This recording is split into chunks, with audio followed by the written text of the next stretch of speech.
J'ai appris le BOS, j'ai appris le shosh, mais à chaque fois que je trade, je me fais stopper. Et après, le marché part dans mon sens, mais sans moi. Donc je comprends pas. Quand il y a un BOS et un shosh, c'est lequel que je dois suivre? Ça, c'est un message que j'ai reçu d'un nouveau membre de la communauté. Et si tu te reconnais là-dedans, cette vidéo est faite pour toi. Parce que le problème, c'est pas que tu ne saches pas ce que c'est qu'un BOS ou un shosh, c'est que tu les utilises au mauvais moment. Et aujourd'hui, on va remettre ça dans le bon ordre. Avant de parler de BOS et de shosh, il faut comprendre une chose simple. La structure. Le marché peut faire seulement trois choses. Soit il va monter, soit il va descendre, soit il va tourner en rond, il va ranger, il va accumuler. Lorsque le marché monte, il va faire des plus bas toujours plus hauts et des plus hauts toujours plus hauts aussi. Tandis que lorsque le marché baisse, eh bien il va faire des plus hauts toujours plus bas et il va faire des plus bas toujours plus bas aussi. Rien de nouveau jusque-là. Mais voici l'erreur que la plupart des traders font lorsqu'ils essayent de comprendre et de lire la structure de marché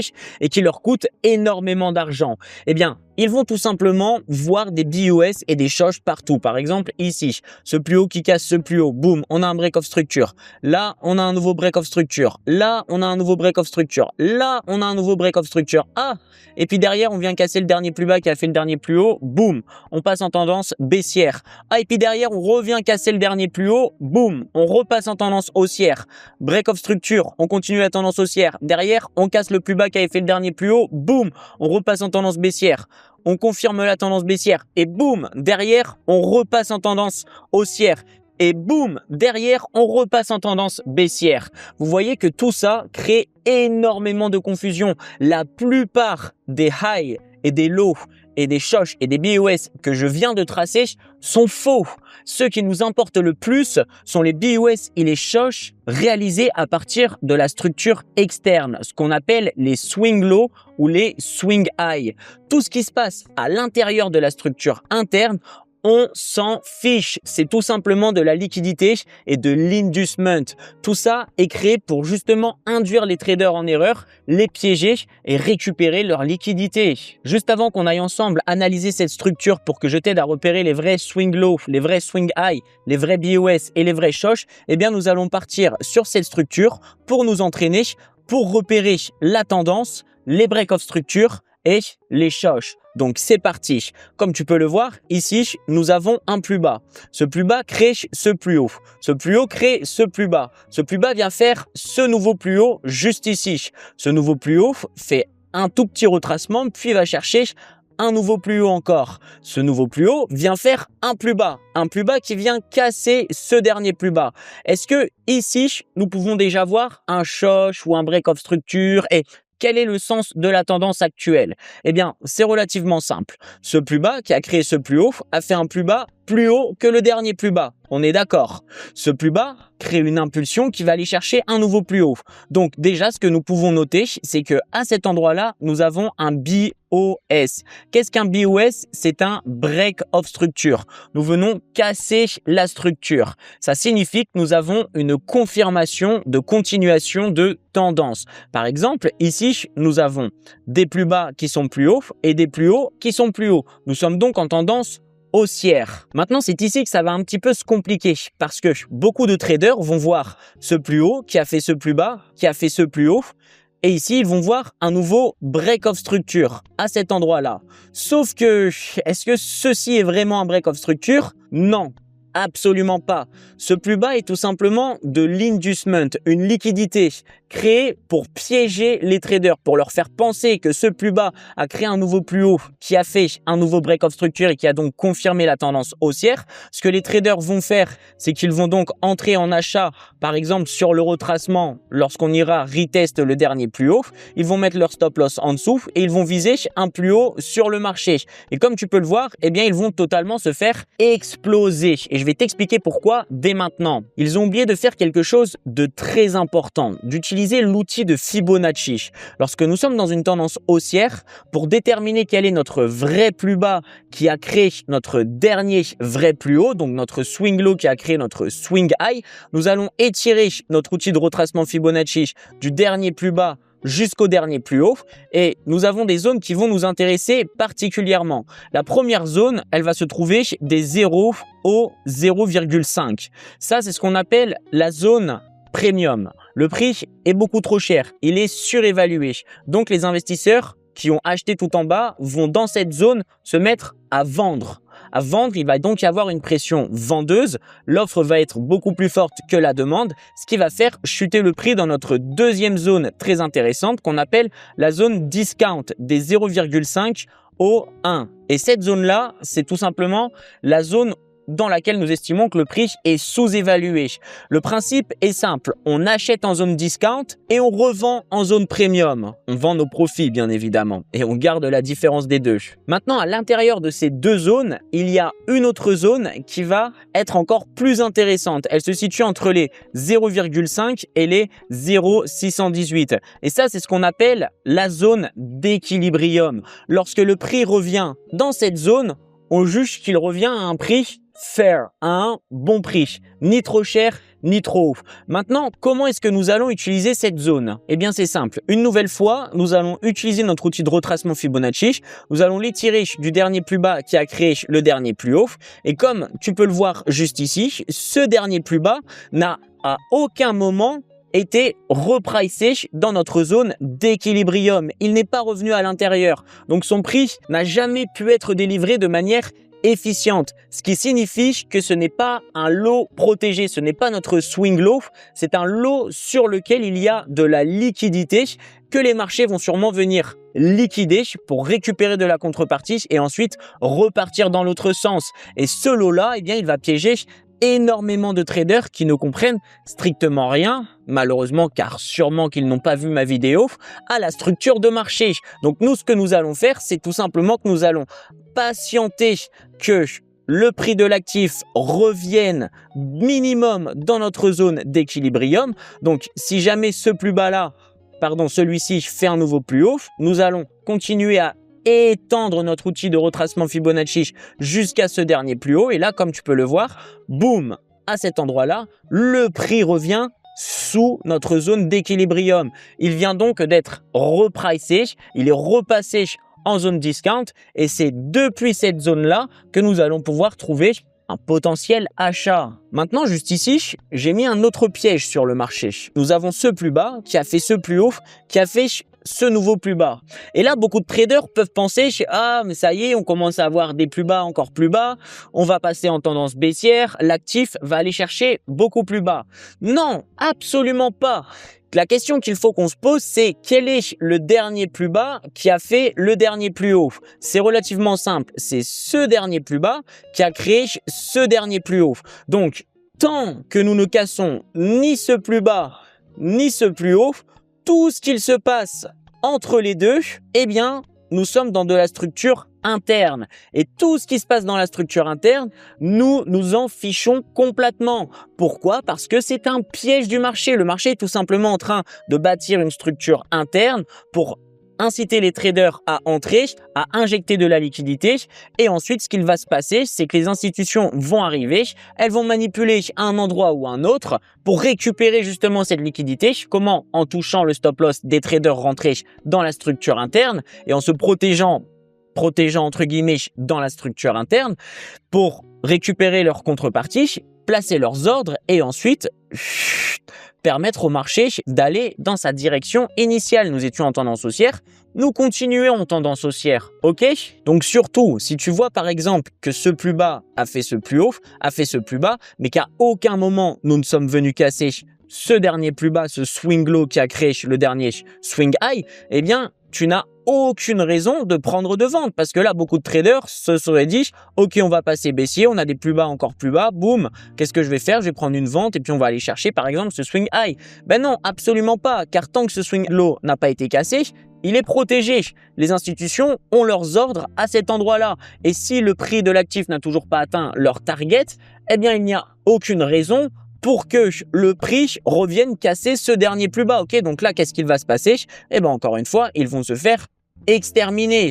Maintenant, continuons. Nous avons donc ce plus bas qui a créé ce plus haut, qui a fait un petit retracement ici, qui allait chercher ce plus haut.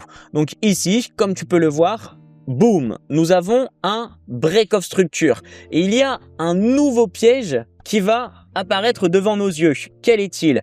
Eh bien, le piège est tout simplement qu'ici, nous avons un plus bas qui a créé ce dernier plus haut. Et beaucoup de traders vont penser, ok, là, nous avons ce dernier plus bas, c'est le dernier, hein, puisque celui-ci, c'est l'avant-dernier, celui-ci, c'est le dernier qui a créé ce dernier plus haut. Donc, mon dernier plus bas, pour continuer la tendance haussière, est celui-ci. Celui-ci est le plus bas protégé. Ils vont donc, par exemple, prendre leur outil de retracement Fibonacci, l'étirer comme ceci, attendre un retracement, par exemple, dans la zone OTE, juste ici. Puis dans la zone OTE, ils vont entrer en position. Boum, ils vont mettre leur stop loss juste en dessous ce dernier plus bas. Et ils vont targeter, par exemple, un break-off structure ou même un petit peu plus haut. Boum. Sauf que qu'est-ce qu'il va se passer encore une fois? Ils vont se faire exterminés. Ils vont se manger un stop loss. Leur intention n'est pas mauvaise, mais la réalisation l'est parce que, encore une fois, ils se sont totalement trompés. Le vrai plus bas qui a créé ce dernier plus haut et qui a permis d'aller chercher le break-off structure, ce n'est absolument pas celui-ci. C'est celui-ci. C'est le plus bas des plus bas. D'accord? Celui-ci, encore une fois, c'est un piège. C'est de la liquidité. Et comme tu peux le voir juste après sur le retracement, on vient récupérer cette liquidité et ensuite, boum, on repart. Mais nous n'avons pas cassé ce swing low qui est du coup le dernier plus bas ayant fait le dernier plus haut. C'est pour le moment le dernier plus bas protégé de notre tendance haussière. Maintenant, continuons. On peut voir à cet endroit-là que nous avons eu un nouveau break-off structure. Le dernier plus haut vient de se faire exploser et nous avons vu la naissance d'un nouveau plus haut qui est celui-ci. Maintenant, nous savons que le dernier plus bas ayant créé ce dernier plus haut, eh bien, c'est celui-ci. Donc ça, c'est le dernier plus bas de notre tendance. Tant qu'il n'est pas cassé, nous pouvons entrer en achat sur le retracement bien évidemment, et non pas tout en haut, puisque beaucoup de traders, une erreur qu'ils font, c'est qu'ils attendent qu'il y ait un break-off structure. Il y a le break-off structure, pour eux, c'est une confirmation. Boum, ils vont donc prendre en achat pour aller beaucoup plus haut. Alors que non, pas du tout. Le break-off structure n'est absolument pas une confirmation d'entrée en position. Le break-off structure, c'est seulement une confirmation que le prix de l'actif a l'intention de continuer sa tendance actuelle. Si le break-off structure s'effectue à la hausse, c'est que le prix de l'actif a l'intention de continuer à prendre en valeur. Et nous le verrons par la suite, si le break-off structure s'effectue à la baisse, c'est que le prix de l'actif a l'intention de continuer à perdre en valeur et à aller chercher des plus bas, tout simplement. Bon, à cet endroit-là, je me suis permis de faire un nouveau petit piège, un peu pareil que le précédent. Comme vous pouvez voir ici, on commence à avoir une structure interne baissière. Boum, on pourrait même voir un bullish flag, ça c'est une figure chartiste, j'en parle dans d'autres vidéos sur ma chaîne, je t'invite à aller la voir. Et juste après, eh bien, le prix vient chercher un nouveau plus haut. Boum, encore une fois, on a le même piège qu'on a vu juste avant. Est-ce que c'est ce plus bas qui a créé ce plus haut? Non, absolument pas. Le dernier plus bas qui a élancé la dernière expansion haussière, eh bien, c'est celui-ci, ok? Donc, comme je l'ai dit juste auparavant, tant que ce plus bas ne se fait pas casser, nous restons en tendance haussière. Maintenant, continuons. Qu'est-ce que nous pouvons voir maintenant sur le graphique? Exactement à cet endroit-là. Eh bien, nous pouvons voir un plus bas qui est venu casser le dernier plus bas qui avait créé le dernier plus haut. Donc, ce plus bas est venu casser notre dernier swing low.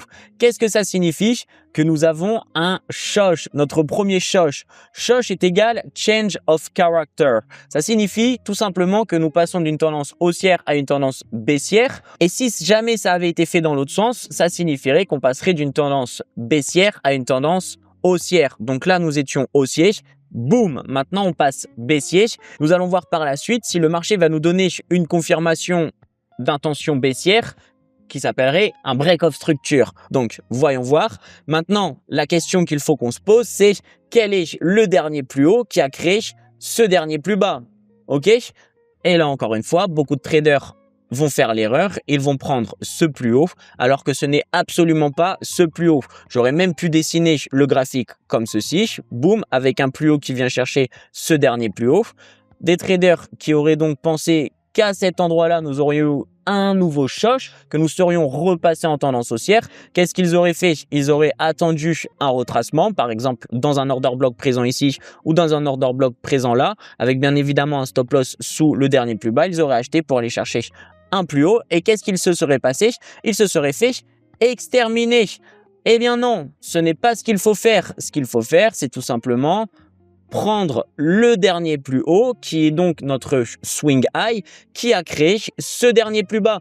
Et tout ce qui se passe à l'intérieur, entre ce plus haut et ce plus bas, c'est tout simplement de la structure interne, des pièges, de la construction de structures pour que les traders entrent, pour qu'ils injectent leur liquidité, pour qu'à la fin, eh bien, les institutions puissent aller récupérer leur liquidité, toucher leur stop loss, trouver de la contrepartie et entrer avec de grosses positions. Maintenant, si on continue de suivre le graphique, est-ce que nous pouvons voir à cet endroit-là que nous avons la cassure du dernier plus bas qui nous crée un nouveau dernier plus bas. Donc là, nous avons un break of structure. Boum. Ici, on a un petit retracement. Ensuite, on va chercher un nouveau plus bas et nous avons de nouveau un break of structure. Voilà. J'espère que tu auras compris cette partie théorique puisque maintenant, on passe aux choses sérieuses et nous allons aller directement sur le graphique. Dernière chose très importante juste avant de passer sur le graphique. Tout ce qui se passe en M1 se passe aussi en M5, se passe aussi en M15, se passe aussi en H1, en ce que vous voulez. Vous pouvez voir exactement la même chose. Bien évidemment, maintenant, si on parle de tendance de fond, nous allons aller sur des time frames dites HTF, High Time Frame. Nous allons aller sur du H1, sur du H4, sur du H6, H8, Daily. Donc, sur ces time frames, vous allez trouver la tendance de fond. Pour le biais, vous allez aller sur du M15, M30, M10, M5. OK? Et puis en M1 aussi, M1 va avoir son propre biais. Chaque time frame peut avoir son propre biais, même si s'il est vrai que la plupart du temps, le biais ou la tendance en M15, M30, M10 vont être la même. M5 peut être comme M15, comme il peut être comme M1. M1, le problème, c'est que c'est énormément de bruit. Vous voyez, on peut être, par exemple, tout ça en H4, et puis là, nous allons être baissier, mais la tendance de fond reste haussière. Donc là, en M5, vous allez voir des plus bas, toujours plus bas, et des plus hauts, toujours plus bas. Mais en H4, bam!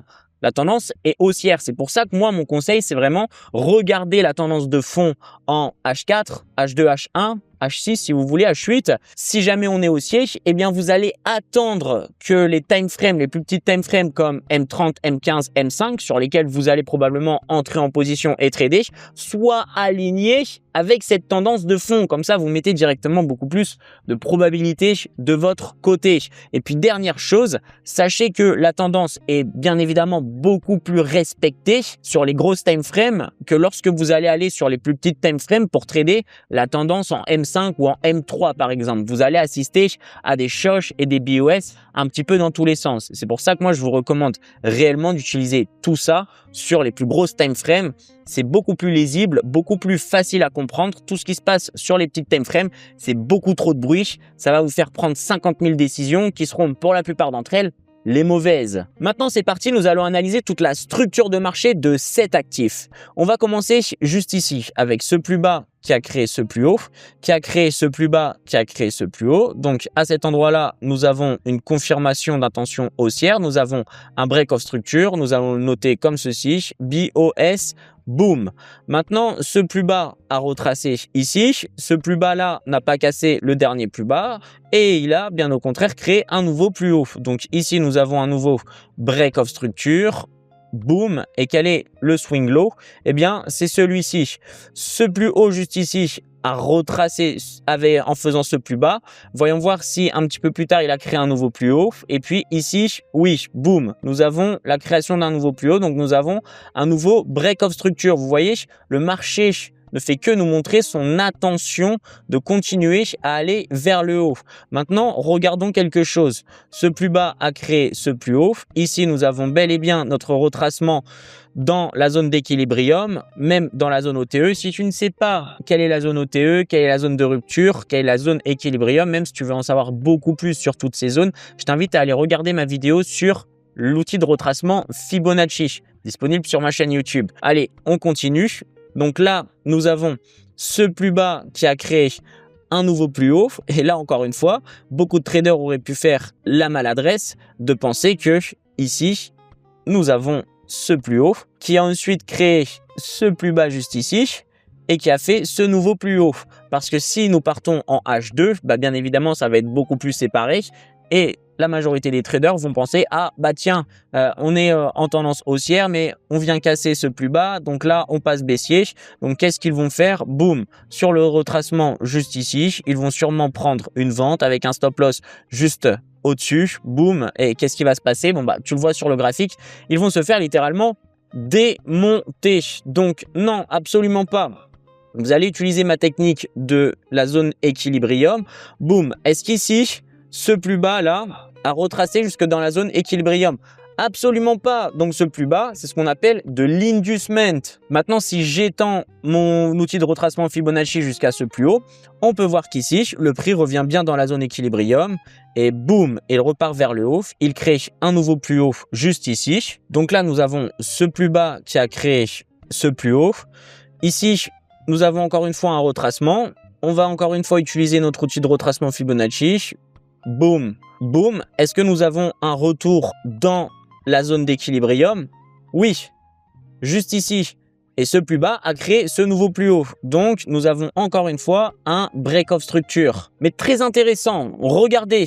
À cet endroit-là, notre dernier plus bas ayant créé le dernier plus haut, donc le swing low, swing high, vient de se faire casser. Donc ici, nous avons un shosh, change of character. Et nous allons bien évidemment le mettre en évidence dans une autre couleur et nous allons écrire shosh. Là, nous passons d'une tendance haussière à une tendance baissière. Nous avons ce plus bas qui vient de faire ce plus haut et ce plus haut, boum, a créé un nouveau plus bas. Ici, nous avons un break-off structure. Ok, on va le remettre dans la même couleur que les break-off structures, donc en violet comme ceci. Boum! Donc là, on a un marché qui nous donne des intentions baissières. Ok? Maintenant, très intéressant ce que nous fait le marché. Comme vous pouvez le voir ici, nous avons ce plus bas qui vient de créer et valider un break-off structure, nous fait un nouveau plus haut. Donc là, boum! Qu'est-ce qui se passe ici? Nous avons un shosh, nous repassons en tendance haussière. Sauf que maintenant, je vais vous apprendre quelque chose de nouveau. Pour avoir une confirmation que le marché est réellement passé en tendance haussière ou en tendance baissière, vous avez compris, a réellement changé de tendance, attendez la confirmation shosh plus break-off structure.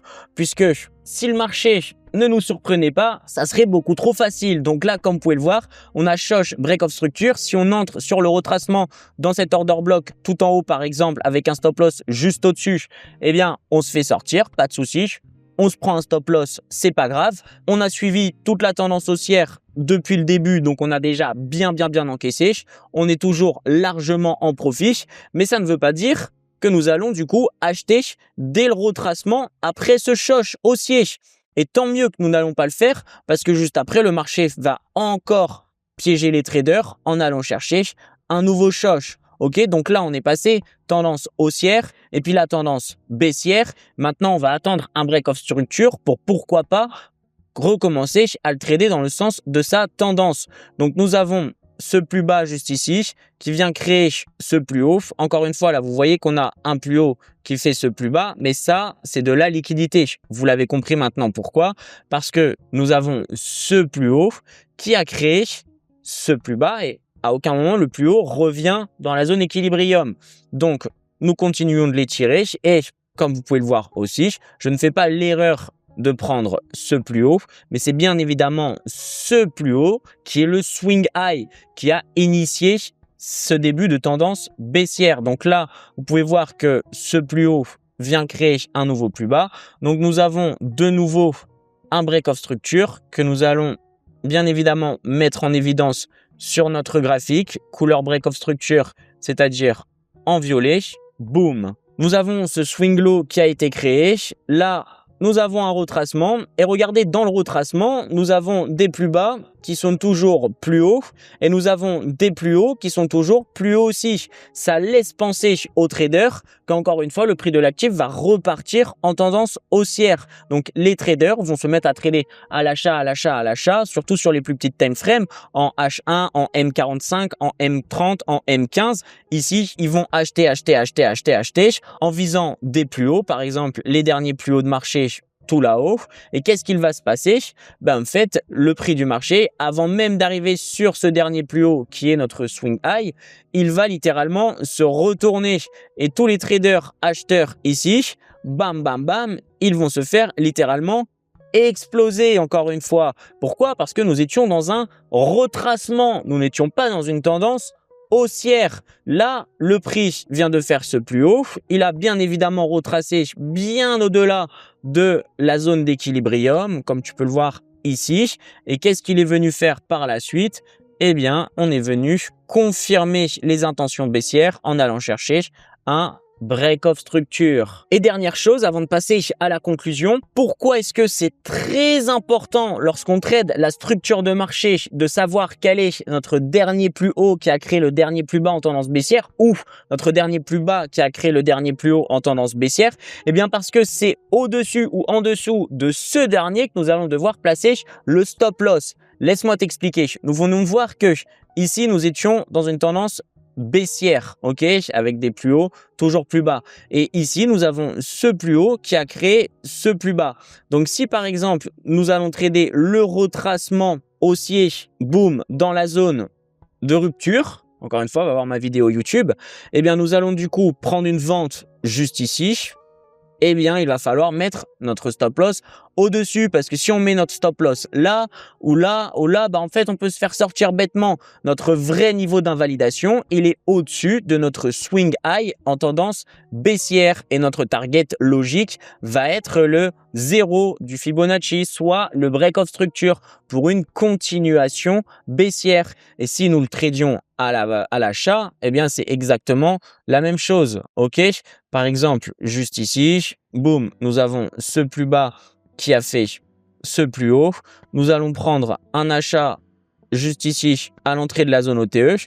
On va mettre notre stop loss sous le 1. On va pas le mettre ici. On va pas le mettre là. On n'est absolument pas protégé. Le marché aurait très bien pu venir chercher une mèche juste ici. Donc, pour se protéger, on va le mettre là. Là, ça nous fait pas un risk reward de fou furieux. 1.5, on peut prendre, même si je recommande d'avoir minimum 2 de risk reward sur le trade. On va aller chercher un autre trade pour que je puisse t'illustrer ça convenablement. Juste ici, tu vois, on a ce plus bas qui a créé ce plus haut. Donc, on va trader le retracement à l'achat. Disons qu'on rentre sur les 50% de la zone OTE sur les 0,705 juste ici. Si tu mets ton stop loss juste en dessous de ces plus bas, là, tu n'es absolument pas protégé et tu te fais sortir alors que ton setup était excellent. C'est pour ça qu'on doit toujours, en tendance haussière, mettre son stop loss sous le swing low et en tendance baissière, mettre son stop loss au-dessus du swing high. C'est ça à quoi sert aussi le shosh et le break of structure. Et d'une manière plus générale, la structure de marché. Si tu retiens une chose, BOS et shosh ne sont pas des setups, ce sont des filtres de décision. Ils t'empêchent de trader quand il ne faut pas. Et parfois, ça vaut plus que n'importe quelle entrée parfaite. Maintenant, fais ça. Ouvre un graphique, choisis une time frame, marque 10 BOS et 10 shosh, sans trader, juste pour observer. Et tu verras un truc de fou. Le marché devient lisible. Si cette vidéo t'a aidé, abonne-toi à ma chaîne. Dis-moi en commentaire ce que tu en as pensé. N'oublie pas de rejoindre mon canal Telegram pour avoir accès à toutes mes analyses et tous mes trades en temps réel. On se retrouve dans une prochaine vidéo et let's investing.